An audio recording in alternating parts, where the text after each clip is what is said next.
Bonjour à tous, dans cette vidéo on monte ensemble une Pulgen Gen 3 maritime GPBI de A à Z, étape par étape, en suivant l'indice officiel Tiger Tailor. Si vous n'avez pas encore vérifié votre taille ou vous souhaitez voir les détails du gilet, vous pouvez d'abord consulter la vidéo présentation de la Pulgen Gen 3 maritime GPBI, le lien est dans la description. Prenez votre temps, suivez chaque étape, et à la fin de cette vidéo, votre Pulgen sera prête à l'emploi. C'est parti! Première chose avant de commencer, vérifiez que tous les éléments sont bien présents dans votre colis.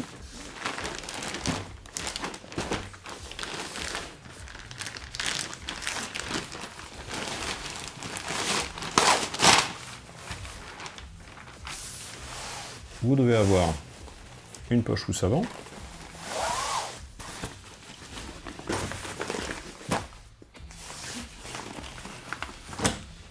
une poche housse arrière,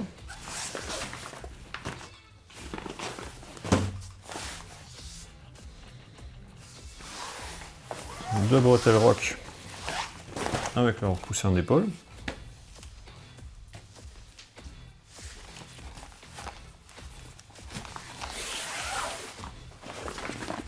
une paire de cummerbund rock Cordura,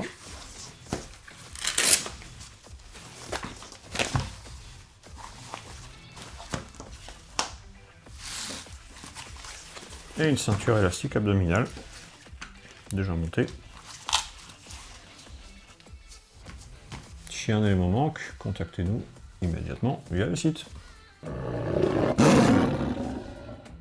On commence par vérifier les bretelles et les coussins d'épaule. Saisissez un coussin d'épaule à une bretelle, dégrafez,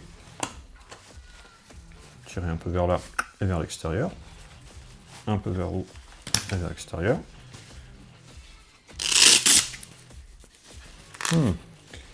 Point important, la sangle de maintien du coussin, celle-ci, se positionne à l'opposé de la boucle rock. Vous la voulez de ce côté et pas de ce côté. Le positionnement du coussin doit démarrer en haut de la boucle rock,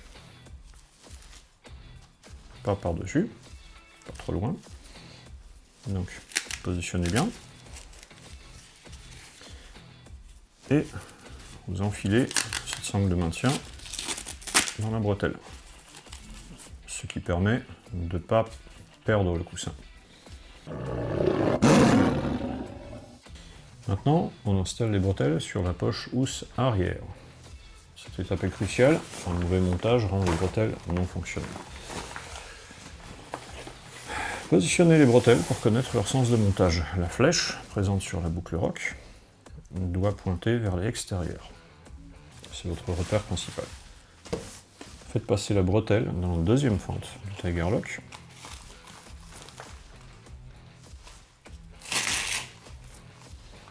Vous devez impérativement effectuer un retour de la bretelle dans la première fente, celle du haut.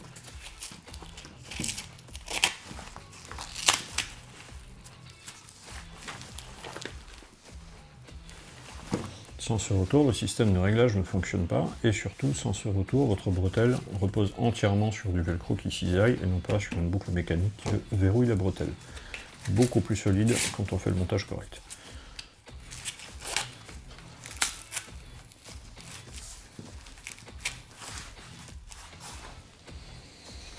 Donc voici le montage correct, la bretelle passe dans la deuxième fente, remonte, puis repasse dans la première fente. Montage incorrect, je vous le montre. Le montage incorrect serait par exemple ça.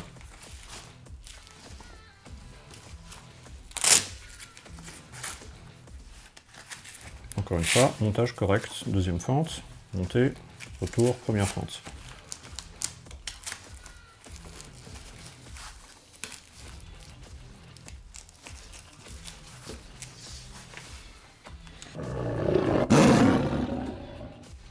On passe maintenant à la ceinture élastique abdominale.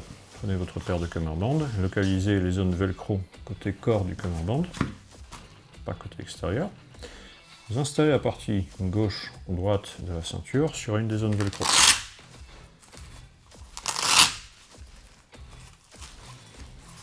Donc, des deux côtés à l'identique. Il est normal que la mention de taille soit retournée sur une des parties de la ceinture, c'est pas une erreur de fabrication, c'est prévu comme ça. Votre ceinture élastique peut se fermer sur vous, soit dans ce sens, soit dans le sens opposé, que je vais vous montrer.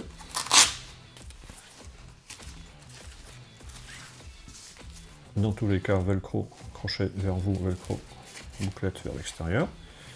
Vous avez le choix du sens en fonction de ça, vous tournez le tout. Votre ceinture élastique est maintenant fixée correctement sur le camembert. Et on va maintenant fixer la paire de camembert sur la poche housse arrière, et c'est une opération délicate, suivez bien chaque étape. Donc, repérez bien le bas du camembert, c'est la zone où vous avez la corde élastique et son bloc-corde. Et vous verrez que la ceinture élastique est un peu plus bas sur le camembert, c'est bien le repère du bas. Munissez-vous de la poche housse arrière. Et là, vous allez présenter l'aile gauche dans la fente droite du tunnel. Repliez la ceinture élastique, le tunnel, insérez, ne forcez pas.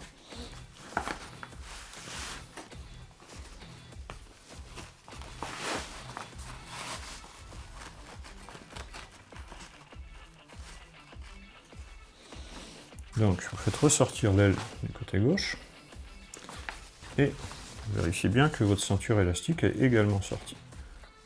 On pense à l'aile, et puis parfois la ceinture se retrouve coincée à l'intérieur.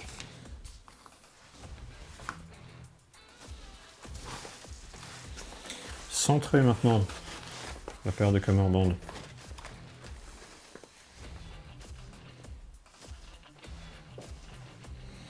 vous avez une pièce de centrage velcro au centre du camembert qui va se superposer à cette zone-là, qui est cousue à l'intérieur du tunnel. C'est votre repère de centrage. Cet élastique, pour l'instant, vous allez le faire ressortir par la fente en bas du tunnel qui est ici. Ça vous permettra de faire plus tard un réglage de tension. Donc le cord lock dépasse. Votre pièce de centrage, avec les doigts, vous l'assemblez au centre du tunnel. Et votre camembert est fixé au centre. Vous devriez avoir un camembert qui est symétrique. Comptez bien le nombre de colonnes de chaque côté. Vous devriez en avoir autant des deux côtés. Détail important, vous avez des passants pour la ceinture élastique qui vont servir à bien positionner votre balistique arrière sur le corps. Il faut engager la ceinture élastique dans les passants.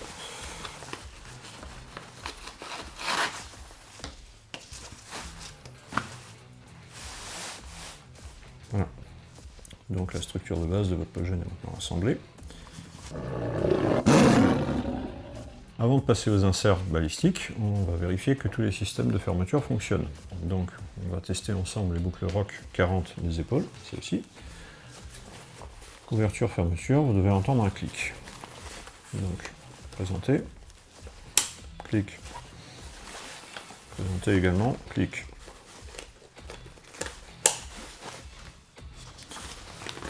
Sur les boucles ROC 80 du camembert, on va faire la même chose. Attention à ne pas essayer de les fermer comme ça. Vous devez bien engager dans les tubes, les dents dans les tubes.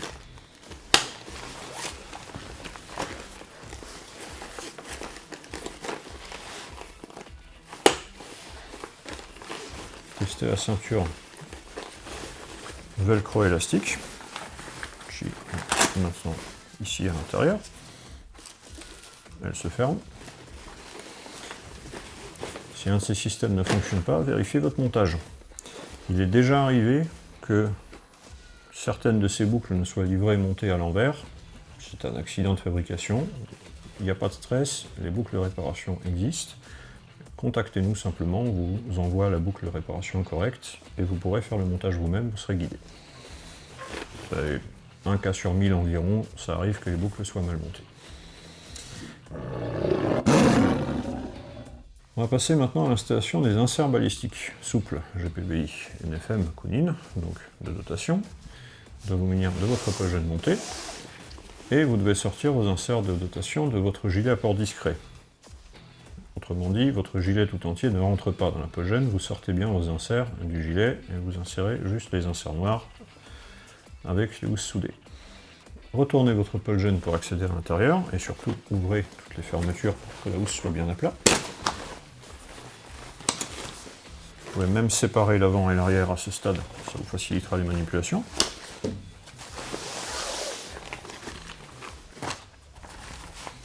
Là, vous allez trouver la fermeture éclair qui est présente sur la tranche du bas de la poche.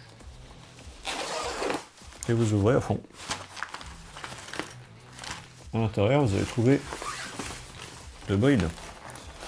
Il y a une bride plus petite, pour la plaque balistique rigide, donc pas celle-là que nous sommes en train de monter, et une bride plus grande, qui est celle pour l'insert souple. Pas les confondre, évidemment. Et à ce stade, nous n'allons pas nous servir de cette bride. Pourquoi? Parce qu'elle sert à gérer les inserts plus courts que ceux que nous avons montrés. On va donc faire le cas simple, et ensuite on vous montrera ce qui se passe quand vous avez un insert plus court. Mais d'abord, dans tous les cas, on ouvre. Prenez l'insert balistique du bon modèle, de la bonne taille, donc l'avant dans la housse avant. Étiquette du bon côté, côté corps. Donc, ça veut dire qu'on retourne.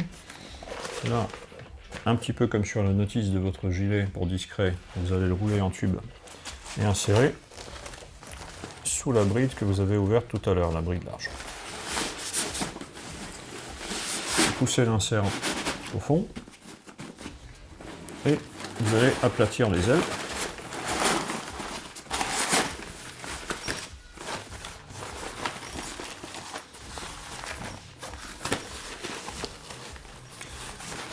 Là, vous allez remarquer que votre housse ne repose pas à plat, c'est parfaitement normal, elle est formée 3D pour bien épouser la forme du corps, donc c'est normal que vous ne puissiez pas complètement l'aplatir sur la table. Néanmoins, tout est prévu pour que ça rentre.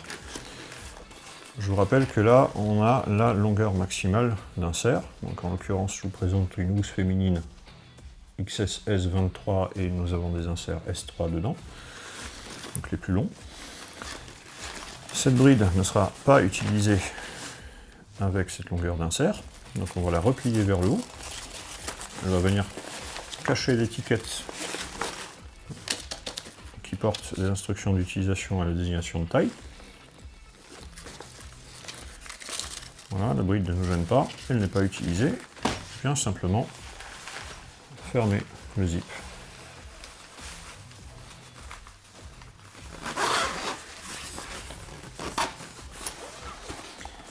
Au bout du zip, vous avez un élastique plat. Il faut que votre curseur vienne se cacher sous cet élastique plat pour être immobilisé, et surtout pour ne pas se décrocher et bouger quand vous aurez la housse sur vous. Le curseur pourrait s'accrocher sur un élément de votre ceinturon par exemple, donc il faut bien le fermer à fond sous l'élastique. Pour le ressortir, vous aurez juste besoin de pousser dans l'autre sens, et il va sortir et devenir accessible.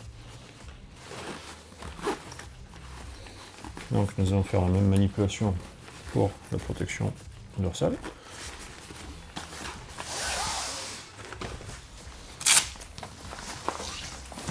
Vous ouvrez votre zip complètement. Vous allez ouvrir la bride. L'étiquette toujours côté corps. Donc de nouveau, hop, on vient rouler notre insert et le passer sous cette bride. Il va monter jusqu'en haut de la poche.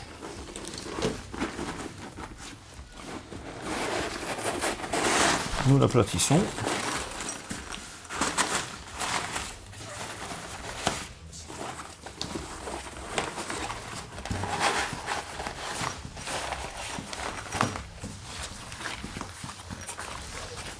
Le velcro de la bride, dans ce cas précis, nous n'utilisons pas, donc il vient se replier pour ne pas gêner le zip. Et nous allons fermer le zip.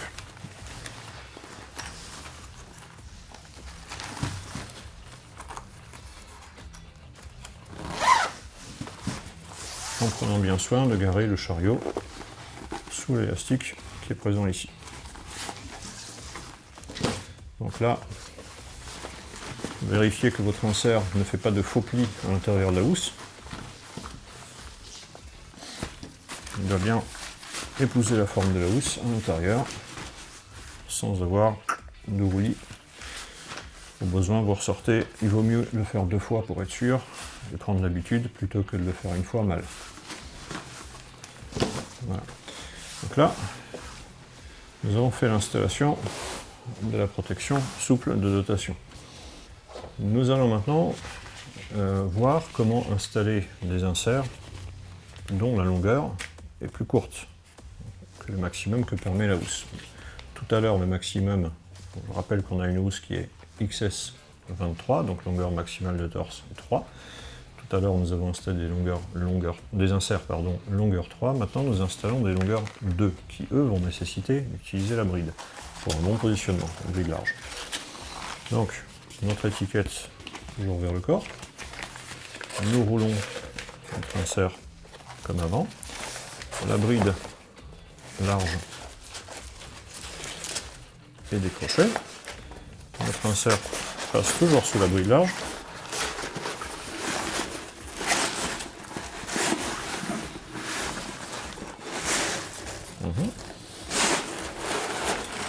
On étale toujours les ailes. Et là, vous pouvez tirer cette bride qui va venir faire le tour de votre insert et se velcroter sur la zone velcro prévue à cet effet.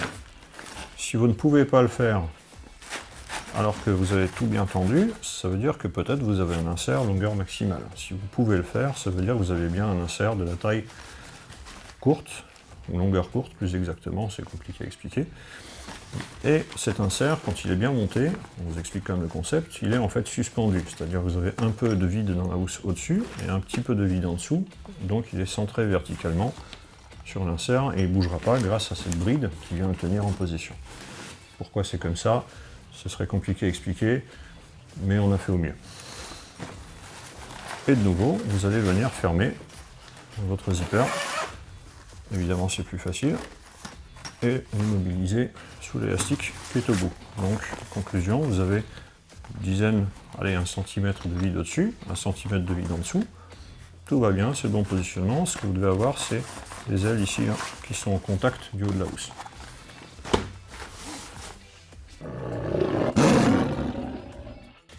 Si votre configuration inclut des plaques balistiques rigides, on va les installer maintenant. Donc vous munissez de votre polgène monté et avec les inserts souples déjà présents à l'intérieur et de vos plaques balistiques. Format 25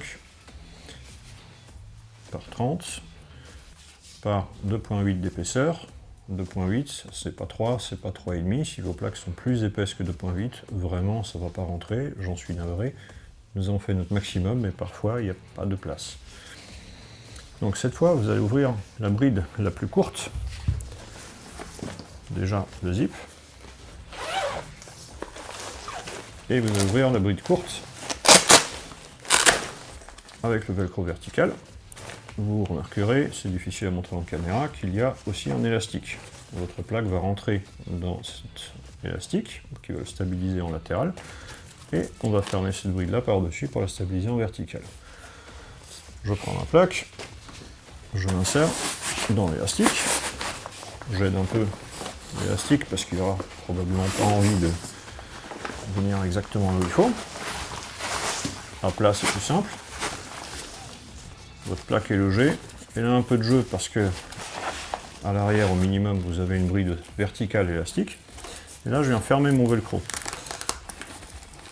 Je ne vais pas essayer de faire coïncider le velcro mâle et femelle ou bouclette et crochet si vous préférez.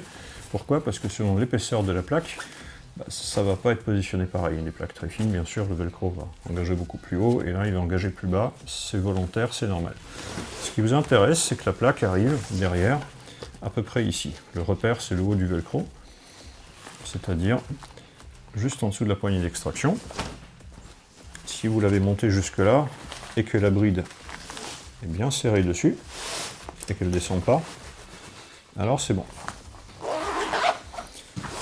Devant, nous allons faire la même manipulation. Ouverture de la bride verticale. De nouveau, vous avez un élastique horizontal. vous engagez la plaque dans la bride élastique.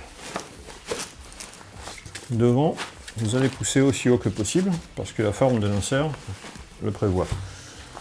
Et vous engagez de nouveau le velcro qui va tenir la plaque vers le bas.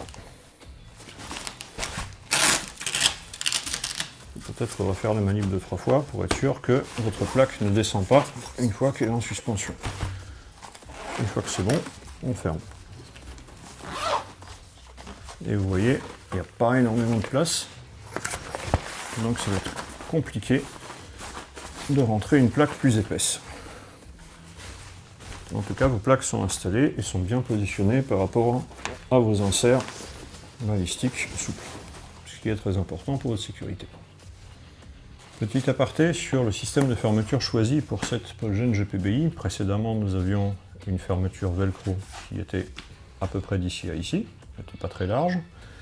L'idée à ce moment-là était que la housse allait porter votre insert et que la fermeture servait seulement à l'installer, mais malheureusement nos inserts sont très rigides, donc c'est galère de les rentrer par une ouverture qui n'est pas large. Résultat, sur cette version, nous avons choisi de monter un zip aussi large que possible, tout en gardant un peu de soutien en partie basse. Le zip est masqué autant que nous pouvons le faire pour éviter de frotter sur vos équipements de ceinture. Et ma foi, c'est la bonne taille. Donc non, il n'est pas trop petit, il est dimensionné comme il faut. Et surtout, la façon que nous avons choisi de décomposer les housses, c'est-à-dire 4 tailles par housse, fait en sorte qu'elles sont aussi proches de l'insert que possible, autrement dit aussi haute que possible, donc aussi éloignées du ceinturon, de vos chargeurs, de vos menottes, de tous les trucs métalliques qui vont venir agresser le bas de la housse, que certains connaissent sur les Polgen précédentes. On avait souvent des zones d'usure par là, c'est renforcé, c'est plus solide, et surtout le format GPBI fait que ça vivra d'après nous mieux. Nous allons maintenant sortir les plaques rigides de la housse Polgen pour poursuivre l'installation. Et c'est le moment de parler d'un sujet qui est pourquoi est-ce que chez nous la plaque rigide s'insère par le bas de la housse et non pas par le haut. Ça paraît tellement plus efficient de la monter par le haut, ça existe sur certains autres produits. Alors il y a plusieurs raisons à ça. Première raison, nous ne connaissons pas l'épaisseur des plaques rigides. Quand elles sont montées par le haut et que leur longueur par exemple n'est pas constante, eh ben, il se peut qu'en haut de la poche plaque, vous ayez du jeu. Donc votre plaque va bouger quand vous allez bouger avec, si vous n'avez pas une sécurité quelque part. Et nous savons aussi que la plaque rigide doit être positionnée à un certain endroit par rapport à vos inserts. Là, en haut, le repère, c'est toujours votre encoche sternale et puis vertèbre C7 derrière. Donc en fait, nous voulons que toutes les plaques, quelle que soit leur épaisseur, soient aussi haut que possible dans la housse. La plus simple façon d'assurer ça, puisque nous ne savons pas quelle épaisseur vous avez, c'est d'avoir une ouverture en bas, et cette bride qui, elle, va s'ajuster à l'épaisseur des plaques, et faire en sorte qu'elle est toujours bien positionnée pour votre sécurité. Donc, on pourrait le faire différemment, mais pour ces inserts dans des housses qui doivent prendre à la fois des inserts souples et des plaques rigides, c'est pour nous la façon la plus efficiente de faire le bon positionnement des plaques par rapport aux inserts souples. La manipulation reste rapide. Dans tous les cas, vous ne ferez pas cette manipulation assis dans un véhicule pour une raison très simple, qui est que jamais vous n'enfilerez votre plaque dorsale si vous n'enlevez pas votre Polgen ou que vous ne vous faites pas assister par quelqu'un qui sait ce qu'il fait. Ce qui arrive à peu près jamais. Donc si vous voulez utiliser vos plaques rigides, soit vous les positionnez sur vous avant le début de la mission, soit vous désenfilez votre Polgen, vous montez vos plaques, vous réenfilez la Polgen, vous êtes parti, mais il y a très peu de chances que vous ayez l'occasion de monter une plaque arrière ou de partir sans plaque arrière, ce qui n'est pas une bonne idée non plus, en tout cas en environnement urbain. Donc en fait, vous allez prendre un temps d'arrêt pour vous équiper, ces 30 secondes qui vont peut-être vous sauver la vie face à la calage d'en face.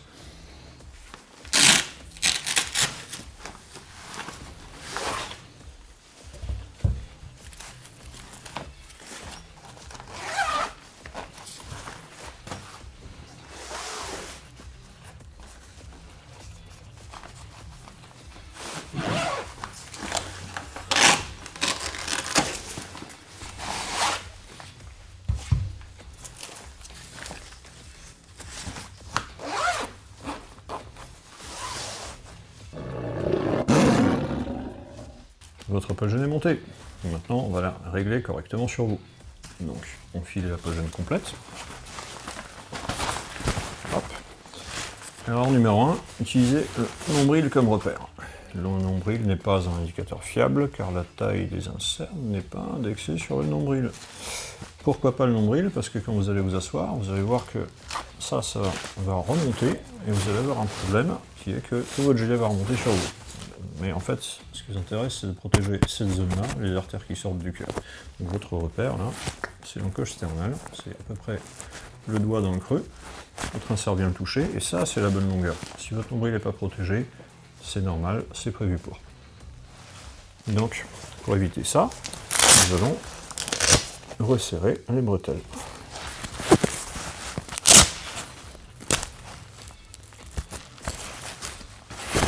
De façon à bien positionner les inserts à cette hauteur-là. Ensuite, erreur numéro 2. Faisons la fermeture. Ceinture élastique. Ensuite, comme en bande.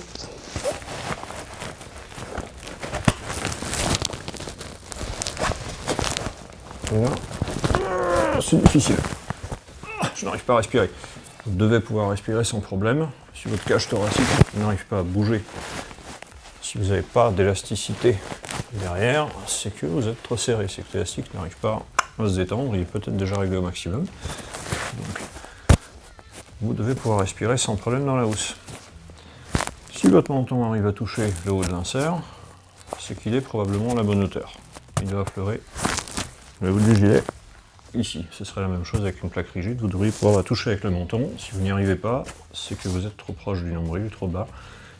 L'insert est vraiment prévu pour être indexé sur l'encoche sternale et l'arrière va se positionner correctement. À partir du moment où le bas de vos inserts est bien sur la même ligne parallèle au sol, alors l'insert arrière est suffisamment haut sur votre colonne vertébrale. Encore une fois, très important, repère anatomique précis, le haut de l'insert, il est à peu près à l'encoche sternale, 1 cm en dessous éventuellement, aussi haut que possible avant que ce soit inconfortable pour vous, avant que ça appuie sur le petit os qui dépasse ici. Donc là, vous avez un creux, c'est là que ça se passe. Et c'est le positionnement optimal en termes de protection balistique. Dernière étape, le réglage des cummerbund. Votre paire de cummerbund dispose d'une plage de réglage de 30 cm, soit 15 cm à gauche, 15 cm à droite, ce qui fait pas mal d'amplitude. Donc vous avez 8 rangées de fentes, 1, 2, 3, 4, 1, 2, 3, 4 au total. Plus votre corde élastique est éloignée du centre, plus vous serez serré. Plus elle est proche du centre, plus vous serez relâché. Donc en termes de réglage, ça c'est le réglage de base, troisième colonne, comme nous l'appelons. Donc 1, 2, 3, 4. 1, 2, 3, 4. Troisième colonne, c'est votre réglage de base en sortie de sachet. Pas forcément le bon pour vous, c'est justement là qu'il va falloir apprendre à relâcher. Pour relâcher correctement, et pouvoir respirer ensuite dans le produit, là par exemple je suis trop serré puisque je n'ai pas pris le temps de vous régler sur moi, vous allez devoir peut-être retoucher au lassage. Alors avant de retoucher au lassage, déjà, est-ce que vous avez pensé à positionner votre cord lock? Si ça se trouve, il était plus serré. Commencez déjà par le détendre. Égalisez les brins pour qu'ils aient la même longueur. Pensez à vos lacets de chaussures, c'est le même principe. Et si c'est trop détendu, le gilet va bouger sur vous, c'est pas bon. Si c'est trop serré, vous n'arriverez pas à respirer, c'est pas bon non plus. Il y a un équilibre à trouver. Bon équilibre, c'est quand vous êtes un peu pas serré, mais si vous rajoutez un vêtement d'hiver par exemple, ou un vêtement chaud, vous arrivez encore à rentrer dedans sans devoir changer le réglage. Fondamentalement, c'est ça qui risque de vous arriver opérationnellement, rajouter un effet chaud et ne pas devoir se refaire du réglage. Donc, essayez de trouver une position qui vous convient, faites des squats, vérifiez si vous arrivez bien à respirer en respiration diaphragme. Normalement, vous devriez pouvoir faire une séance de sport complète en polygène ou courir après les bandits sans avoir de problème de compression.